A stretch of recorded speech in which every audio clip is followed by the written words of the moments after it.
Coca-Cola company তাদের জনপ্রিয় পানীয় কোকা-কোলা, স্প্রাইট এবং অন্যান্য পানীয় ইউরোপের বিভিন্ন দেশ থেকে প্রত্যাহার শুরু করেছে। পানীয়তে রাসায়নিক যৌগ ক্লোরেটের পরিমাণ নির্ধারিত সীমার চেয়ে বেশি থাকায় এই সিদ্ধান্ত নেওয়া হয়েছে। ইউরোপীয় ইউনিট থেকে জানানো হয়েছে, Belgium, Netherlands, Britain, Germany, France এবং লুক্সেমবার্গ সহ অন্যান্য দেশ থেকে এসব পণ্য প্রত্যাহার প্রক্রিয়া ইতোমধ্যে শুরু হয়েছে।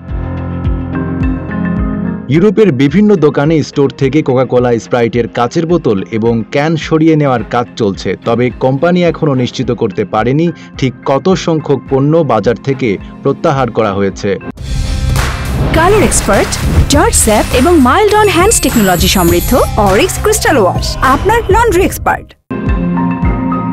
ক্লোরেট একটি রাসায়নিক যৌগ যা মূলত পানি বিশুদ্ধকরণ এবং খাদ্য প্রক্রিয়াজাত শিল্পে ব্যবহৃত হয়। এটি জীবাণুনাশক হিসেবে কাজ করে এবং এর প্রধান উপাদান ক্লোরিন গ্যাস। তবে খাবার বা পানীয়তে এই যৌগ নির্দিষ্ট মাত্রার বেশি উপস্থিত থাকলে তা স্বাস্থ্যের জন্য মারাত্মক ক্ষতিকর হতে পারে। ইউরোপিয়ান ফুড সেফটি অথরিটি 2015 সালে পরিচালিত এক গবেষণায় দেখায়, নির্ধারিত সীমার বেশি ক্লোরেট শিশু ও অপ্রাপ্তবয়স্কদের স্বাস্থ্যের উপর দীর্ঘমেয়াদে ক্ষতিকর প্রভাব ফেলতে পারে। মূলত এই গবেষণার ফলাফলকে বিবেচনায় নিয়ে কোকা-কোলা ইউরোপের বিভিন্ন দেশ থেকে তাদের পণ্য প্রত্যাহারের সিদ্ধান্ত নিয়েছে। বেলজিয়াম, নেদারল্যান্ড, জার্মানি এবং লুক্সেমবার্গে ইতোমধ্যেই কোক, স্প্রাইট এবং অন্যান্য পানীয় সরিয়ে ফেলা হয়েছে। বেলজিয়ামের একজন কর্মকর্তা নিশ্চিত করেছেন যে দেশটির অধিকাংশ দোকানের স্টোর থেকে এসব পণ্য সরিয়ে নেওয়া হয়েছে এবং বাকি অংশ খুব শীঘ্রই প্রত্যাহার করা হবে।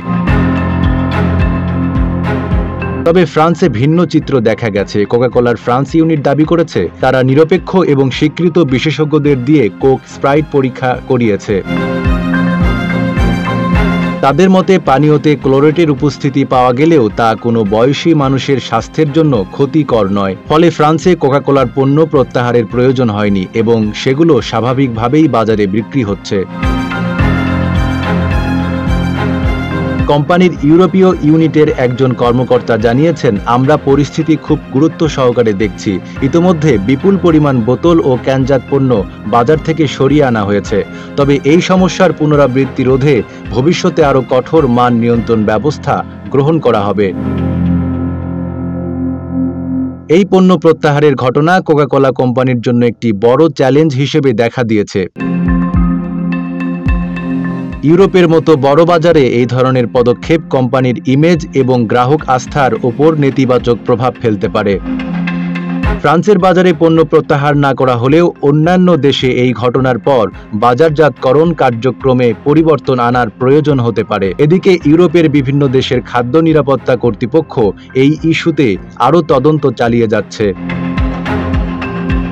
কোম্পানি গ্রাহকদের আশ্বস্ত করতে বলছে, আপনারা নিশ্চিত থাকতে পারেন যে আমরা মানসম্মত পণ্য সরবরাহের বিষয়ে সর্বোচ্চ গুরুত্ব দিয়ে কাজ করছি। প্রত্যাহার করা পণ্যগুলো যত দ্রুত সম্ভব প্রতিস্থাপন করা হবে এবং আমাদের পানীয় নিরাপদ করার প্রচেষ্টা অব্যাহত থাকবে। 9 আরবি, ঢাকা পোস্ট।